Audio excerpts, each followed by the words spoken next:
तारीख 7 अक्टूबर 2023। जगह इजराइल, जहां सुबह के करीब 6:30 बज रहे थे। हमास के हथियारबंद लड़ाकों ने इजराइल पर जमीनी और हवाई रास्तों से हमला बोल दिया था।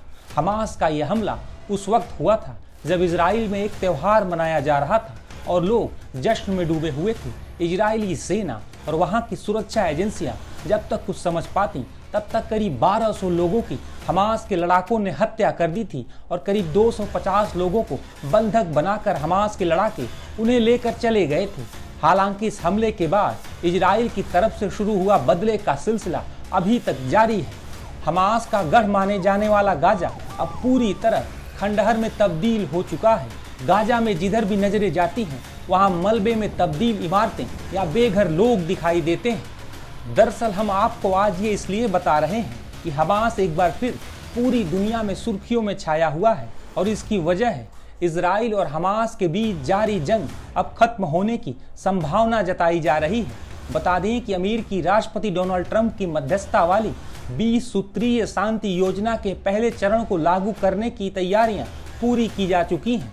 ट्रंप की धमकी के बाद हमास गाजा में सीज फायर पर सहमत हो गया है। हमास की तरफ से ये कहा गया है कि वो ट्रंप के प्लान में बताए गए फार्मूले के मुताबिक सभी जिंदा और मुर्दा बंदियों को रिहा करने को तैयार है।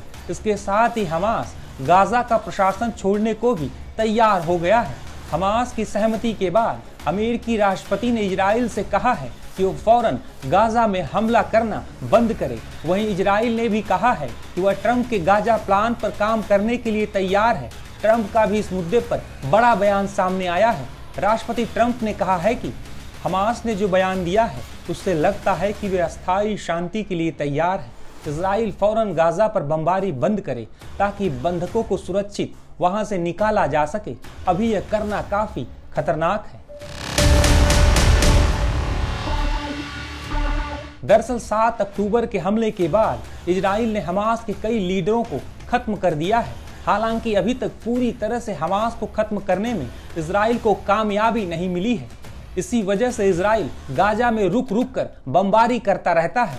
इजराइल अपने दुश्मन नंबर 1 हमास को पूरी तरह से खत्म कर देना चाहता है।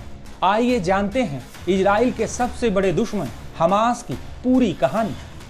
बता दें कि हमास की स्थापना साल 1987 में हुई थी। इसे शेख अहमद यासीन और कई फिलिस्तीनी मुस्लिम ब्रदरहुड के सदस्यों ने मिलकर बनाया था। हमास एक इस्लामी राजनीतिक और सैन्य संगठन है जो मुख्य रूप से गाजा पट्टी में सक्रिय है। इसका उद्देश्य फिलिस्तीन के लिए इस्लामी राज्य की स्थापना और इजराइल के खिलाफ संघर्ष करना है। पहले इंतिफादा के बाद इसकी स्थापना गाजा में मुस्लिम ब्रदरहुड की राजनीतिक ब्रांच के रूप में हुई थी। हमास की स्थापना इसलिए भी की गई थी कि ताकि मुस्लिम ब्रदरहुड को फिलिस्तीनी समर्थन हासिल हो सके। दरअसल फिलिस्तीनी इस्लामिक जिहाद की वजह से मुस्लिम ब्रदरहुड गाजा में अपना समर्थन खो रहा था, जिसे वो किसी भी कीमत पर वापस पाना चाहता था। खाड़ी देशों और फिलिस्तीन के समर्थक हमास को बड़े पैमाने पर फंडिंग देते रहे हैं, जिनसे हमास हथियार खरीदता रहा है। रिपोर्ट्स के मुताबिक हमास को सबसे अधिक फंडिंग ईरान से मिलती रही है। हमास के लड़ाकों को ईरान ट्रेनिंग के साथ साथ हथियार भी देता रहा है। गौरतलब है कि हमास राजनीतिक तौर पर भी काफी सक्रिय रहा है।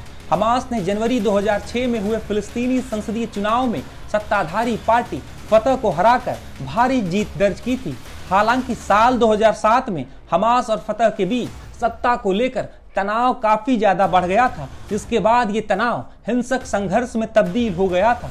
उस दौरान हमास फतह पर काफी भारी पड़ा था और उसे अपने लड़ाकों के दम पर गाजा पट्टी से बाहर निकाल दिया था, जिसके बाद से गाजा पर पूरी तरह से हमास का नियंत्रण रहा है। स्थापना के बाद से ही हमास इजराइल से लोहा लेता रहा है, लेकिन इजराइल ने 7 अक्टूबर के हमले के बाद हमास के खिलाफ काफी बड़ा अभियान चलाया था। 7 अक्टूबर के हमलों से पहले अनुमान लगाया गया था कि हमास के पास करीब 30,000 लड़ाके थे, लेकिन इजराइल ने अगस्त 2024 में ये दावा किया था कि उसकी सेना ने उनमें से 17,000 से ज्यादा लड़ाकों को मार गिराया है। हालांकि अब तक इसकी स्वतंत्र रूप से पुष्टि नहीं हो सकी है। इससे पहले भी इजराइल और हमास के बीच कई दफा संघर्ष हो चुके हैं। साल 2008 और 9 में, 2012 और 2014 के दौरान भी दोनों के बीच संघर्ष हुआ था। बता दें कि 7 अक्टूबर 2023 के पहले हमास और इजराइल के बीच मई 2021 में भी जोरदार संघर्ष हुआ था, जो 11 दिनों तक चला था। हालांकि अधिकांश लड़ाइयों में इजराइल हमास पर भारी पड़ा है। अपनी स्थापना के बाद से हमास अब अपने सबसे बुरे दौर से गुजर रहा है। इजराइल के हमलों ने हमास की जड़ें खोद कर रख दी हैं। हालांकि अब अमेरिकी राष्ट्रपति डोनाल्ड ट्रंप के दखल के बाद एक दूसरे के जानी दुश्मन माने जाने वाले इजराइल और हमास शांति समझौता करने को तैयार हैं। लेकिन सबसे बड़ा सवाल यही है कि आखिर ये शांति समझौता कब तक टिकेगा।